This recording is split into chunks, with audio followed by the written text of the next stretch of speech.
मित्र नमस्कार. परीक्षेचा निकाल लागला की घरात गेल्याबरोबर एकच प्रश्न असतो, पास झालास की नापास.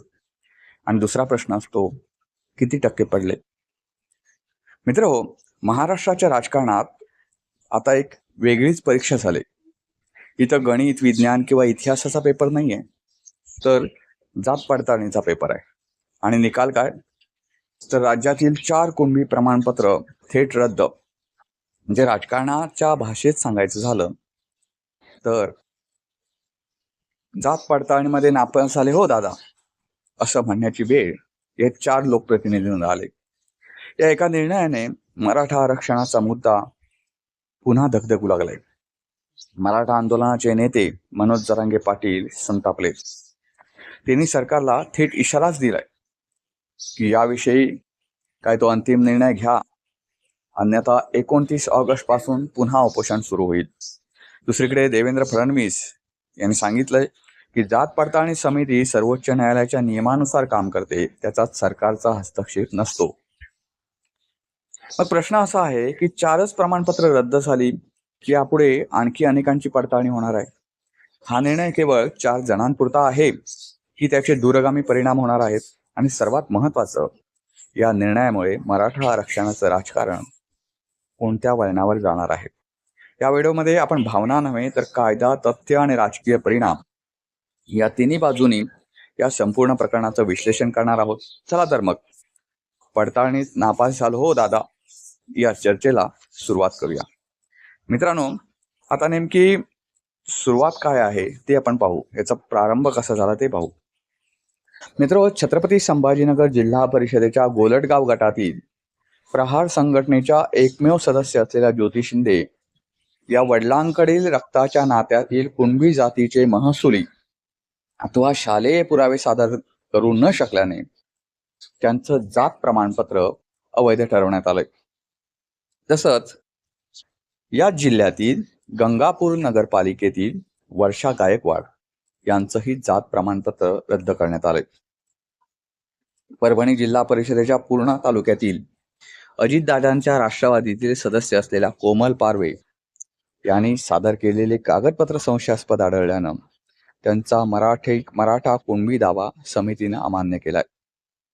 माजलगाव नगर परिषदेच्या नगरसेविका रेखा सरोदे यांनी मौजे कुप्पा येथील सावंत आडनावाच्या वंशावळीतील नामसदृश्याच्या नोंदीवर प्रमाणपत्र मिळवल्याच्या तक्रारीनंतर पडताळणी समितीनं त्यांचं सुद्धा प्रमाणपत्र रद्द केलंय.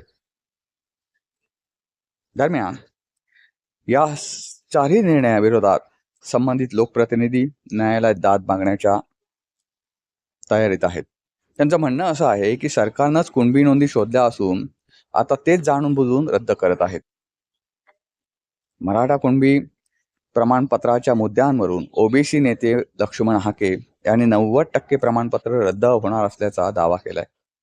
तर दुसरीकडे दाखले पारदर्शकपणे दिले जात असून नियमबाह्य प्रमाणपत्र मिळवणाऱ्यांवर योग्य कारवाई होणारच, अशी भूमिका मंत्री राधाकृष्ण विखे पाटील यांनी घेतले. मुळात मराठा समाजाला ओबीसी प्रवर्गातून आरक्षण मिळावं यासाठी मनोज जरांगे पाटील यांच्या नेतृत्वाखाली मराठा समाजाने आतापर्यंत 8 उपोषणं आणि अनेक मोर्चे काढले. तब्बल 58 लाख कुणबी नोंदी आढळल्याचा दावा मनोज जरांगे यांनी केलाय. मात्र कुणबी प्रमाणपत्र दिले जात नसल्याचा त्यांचा आरोप असल्यामुळेच ते 29 ऑगस्टला पुन्हा उपोषणाला बसतायत. मित्रांनो, या संपूर्ण प्रकरणात काही गोष्टी अशा आहेत की या विषयावर बोलताना मुख्यमंत्री देवेंद्र फडणवीस यांनी असं सांगितलंय की जात पडताळणी समितीमध्ये राज्य सरकारचा कोणत्याही प्रकारचा हस्तक्षेप नसतो. सर्वोच्च न्यायालयाने आखून दिलेल्या नियमानुसार यांचं काम चालत असतं या जात पडताळणी समितीचं, असं देवेंद्र फडणवीस यांनी म्हटलंय.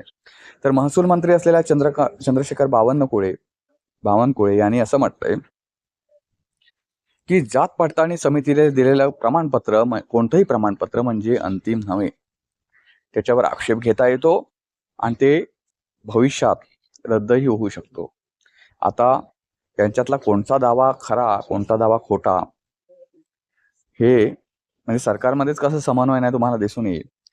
एकीकडं देवेंद्र फडणवीस असं विधान करतायत की जात पडताळणी समितीचं काम जे आहे ते सर्वोच्च न्यायालयाच्या नियमानुसार चालतं, राज्य सरकारचा त्याच्यात कोणताही हस्तक्षेप नसतो. तर बावनकुळे असं म्हणतायत की एखादं प्रमाणपत्र दिलं म्हणजे ते फायनल असतं असं नाही, ते रद्द सुद्धा होऊ शकतं जात पडताळणी समितीने दिलेलं प्रमाणपत्र. आता सर्वोच्च न्यायालयाच्या नियमानुसार जर जात पडताळणी समिती काम करत असेल तर ते प्रमाणपत्र रद्द होण्याचा संबंधच येतो कुठे? आता ह्या चारही ज्या नगरसेवकांचं किंवा लोकप्रतिनिधींचं जे हे रद्द झालंय जात पडताळणी समितीनं केलेलं प्रमाणपत्र, त्यामुळे त्यांचं पद धोक्यात आलंय. तर या चारही प्रकरणात कोणी तक्रार केलेली आहे तर कोणी तसे पुरावे देऊ शकले नाहीत असं त्यांचं त्या लोकप्रतिनिधीचं म्हणणं आहे. असं असलं तरी नेमकं एकूणच प्रकरण काय ते सध्या अजून सविस्तररित्या बाहेर आलेलं नाही. म्हणजे त्यांनी जर जात पडताळणी समितीला पुरावे दिले नसतील तर जात पडताळणी समिती पुरावे नसताना ते प्रमाणपत्र कसं काय इश्यू केलं, हा सुद्धा एक महत्वाचा विषय आहे.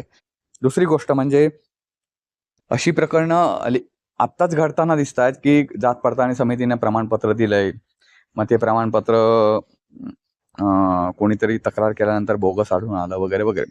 आता या लोकप्रतिनिधी दिलेली सादर केलेली प्रमाणपत्र जी आहेत निवडणुकीच्या वेळी ती खरोखर व्हॅलिड होती का, जात पडताळणी समितीनेच दिली होती का, की त्याने कुठलं तरी अवैधरित्या तयार केलेलं प्रमाणपत्र होतं, असे सुद्धा यापूर्वी अनेक प्रकार घडलेत. या विषयाच्या बाबतीत नव्हे, म्हणजे मराठा कुणबी नोंदीचे जी प्रमाणपत्र आहेत त्याच्या संदर्भातले नव्हेत, पण अगोदर असे अनेक लोकप्रतिनिधी त्यांचं सदस्यत्व रद्द झालेलं आहे.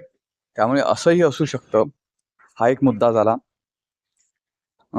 पण जर आता लोकप्रतिनिधी ज्याप्रमाणे म्हणतायत त्याप्रमाणे जर परिस्थिती असेल तर जात पडताळणी समिती नेमकं काम कसं करते यावरच प्रश्नचिन्ह एक उपस्थित झाले. कारण तुमच्याकडे कागदपत्र आल्यानंतर ती व्हॅलिड आहेत का हे पाहणं तुमचं काम आहे, त्यानंतरच ते प्रमाणपत्र इश्यू करायचं आहे. कारण जात प्रमाणपत्र समितीचं काम संवेदनशील मुद्दा आहे. कोणालाही प्रमाणपत्र दिलं गेलं तर जात पडताळणी समितीच्या कार्यपद्धतीवर संशय उपस्थित होऊ शकतो. त्यामुळे त्यांच्याकडे आलेली कागदपत्र त्यांची शहानिशा करून त्यांनी प्रमाणपत्र इश्यू करणं हे त्यांचं काम आहे. पण सध्याच्या परिस्थितीत ज्या काही बातम्या येत आहेत त्याच्यानुसार फक्त एवढंच म्हटलं जात आहे की त्यांच्याबद्दल तक्रार झाली, कुठे जिल्हाधिकाऱ्यांनी पडताळणी केली तेव्हा ते अवैध असल्याचं आढळलं. त्यामध्ये असा कुठेही उल्लेख नाही की नेमके कोणत्या स्तरावर ते अवैध झालंय. म्हणजे जात पडताळणी समितीने चुकीच्या पद्धतीने ते दिलेलं आहे की ह्यांनी कागदपत्र चुकीची सादर केलेली आहेत, किंवा कागदपत्र सादर न करताच प्रमाणपत्र जात पडताळणी समितीने इश्यू केलंय की काय. चौथी एक गोष्ट अशी आहे की यांचं नाव कुणबी नोंदीमध्ये असताना सुद्धा कुणबी नोंदीमध्ये सापडलं आणि मग जात पडताळणी समितीने त्यांना जर इश्यू केलं असेल तर ती सरकारची चुकी आहे. तुमच्या नोंदीमध्येच एखादा व्यक्ती कुणबी आहे असं म्हटलं जातं आणि त्याला प्रमाणपत्र मात्र अवैध ठरवलं जातं, हे कुठे तर सरकारचीच गफलत आहे असंही म्हणता येईल. एकूणच ह्या संपूर्ण प्रकरणाबद्दल अजूनही पूर्ण माहिती आलेली नाही. मात्र मनोज जरांगे पाटील यांनी पुन्हा एकदा सरकार विरोधात एल्गार पुकारलेला आहे. महत्वाचं म्हणजे त्याच्यात यावेळी पहिल्यांदाच त्यांनी एकनाथ शिंदे यांच्यावर सुद्धा आरोप केलेले आहेत. मात्र मनोज जरांगे पाटील अलीकडच्या काळामध्ये त्यांच्या भूमिका मांडताना कुठेतरी वाहवत चालले असं म्हणता येईल, किंवा काय चुकीच्या पद्धतीनं बोलतायत. चुकीच्या म्हणजे वाईट पद्धतीने नाही, पण त्यांची बोलण्याची ही चुकते असं कधी कधी वाटतं. कारण त्यांनी काल जे विधान केलं ते असं केलं की यापुढची निवडणूक 2029 निवडणूक आहे ती भाजपला खूप जड जाईल. एकनाथ शिंदे यांचे आमदार आम्ही ठरवून पाडू, या धमक्या जुन्या झाल्या आणि त्याच्यात काय घडलं ते सगळं महाराष्ट्रानं पाहिलं. त्यामुळे या धमक्या म्हणजे आता ते लोक हसण्यावर न्यायला लागलेत. महत्वाचं असं आहे की आता मनोज जरांगे पाटील हे आंदोलन 29 ऑगस्ट पासून करणार आहेत. तोपर्यंत सरकार कोणती भूमिका घेतं याच्याकडे सगळ्यांचं लक्ष आहे.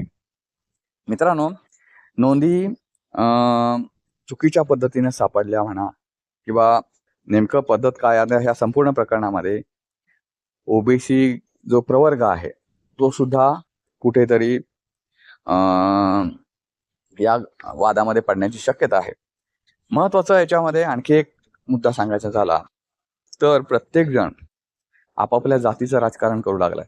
आता महाराष्ट्रात मराठा जातीपेक्षा ओबीसी जातीच्या लोकांची संख्या जास्त आहे.